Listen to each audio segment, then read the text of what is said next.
The New York Knicks couldn't have possibly said that. They foobarred every aspect of the past 3 years, including this year's lottery. The Brooklyn Nets could not have said that, as their trade to get a couple aging players from the Celtics turned out to be arguably the single worst trade in the history of the NBA. Of course, none of those guys are still here. We want to win now. Yes. We want to win now. No, you know the best line from that day? What is which that you day? all remember? Yes. The basketball gods are smiling down on us today for this trade. Well, oops. Yeah, well, the Nets didn't say it, but the Knicks did. In fact, Phil Jackson said it. Phil Jackson said yesterday when besieged by the media after the disgustingly embarrassing suit that my main man had made for the NBA draft lottery, Clyde Frazier, came out and said when they found that they were picking 8th, we're good at what we do, so we expect to get a player that can help. Okay, let's just nitpick that for a minute. We are good at what we do. So he's referencing the New York Knicks front office, obviously. Right. And their ability to find talent and bring talent here to allow the Knicks to win.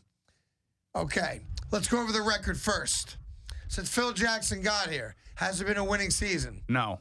Have they had 3 consecutive 50-loss seasons? Yes. Have they shown any inclination of playing better basketball? No. Have they come close to being relevant from, let's say, New Year's Day and on in any of those years? Nope. No. They are picking 8th.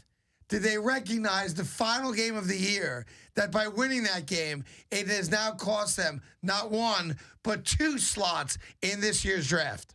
Well, I think they realize that now. They know that now. Do you have any faith at all that Phil Jackson and his group of guys will pick a player that will be of impact in a positive manner to the Knicks this year? Well, the only thing that I will say is that at least there are 7 other teams that are going to pick before them. So, there's not going to be much left. I mean, it's good. You know what I'm saying? The pick will be made for them. They're going to wind up getting a kid who you've probably never seen play. At that, maybe a game or 2. They may get the 18-year-old kid from France who people think will become one day a very good point guard in the NBA. But every scout that loves the kid will also tell you he ain't ready today for that. Well, he's 18. They said the same thing about Porzingis. Yes. Now, they did say Porzingis will love him. European. The whole European thing. Yeah. Last night was a brutal night for the Knicks. I mean, it just top to bottom, it stunk.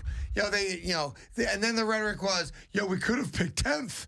Yeah, you listen. You could have picked 1st, also, Ace. You're picking 8th, and in what is a great draft, the first 5 picks are lock stars in the NBA, or should be at least. About 2 of those first 5 picks are in your division. The interesting thing is unbelievable. The big winner in all of this. Yeah, the Ball family. Yeah, because the Celtics will not take Alonzo Ball, meaning that the Lakers can and will. And it's the only team he's going to work out for. It's the only team his old man wants to play for. It's almost like it's totally set up for him. It's set up. Ball will go number 2. It's almost like when Patrick Ewing came to the Knicks. It's like it's totally set up for it. Unless the Celtics trade the number 1, which is on the table, and move down a few slots to get another pick for the next couple of years, if there's someone that thinks Ball is the guy and wants to get over the Lakers to get him, knowing that the Lakers are going to take him, outside of that, you're right. Ball stays in L.A., and his dad gets everything he wanted. How great will it be for the Celtics if they do trade and they do pick up another number 1, number 2 pick somewhere? I mean, this is they are sitting in with the amount of really good players at the top of this draft. They are sitting in such a great spot. Yeah, they have a really good young team, a young coach. Listen, they're in the Eastern Conference Finals. They are the number 1 seed. Game 1 is in their building. And they're going to get a rock star player to complement Isaiah Thomas and the rest of those guys. Meanwhile, boom, as the Knicks were footbarring another night in our lives and reminding us how, as much as we think we got it pretty good, we all live in New York, we love the Knicks, and the Knicks have a terrible day yesterday.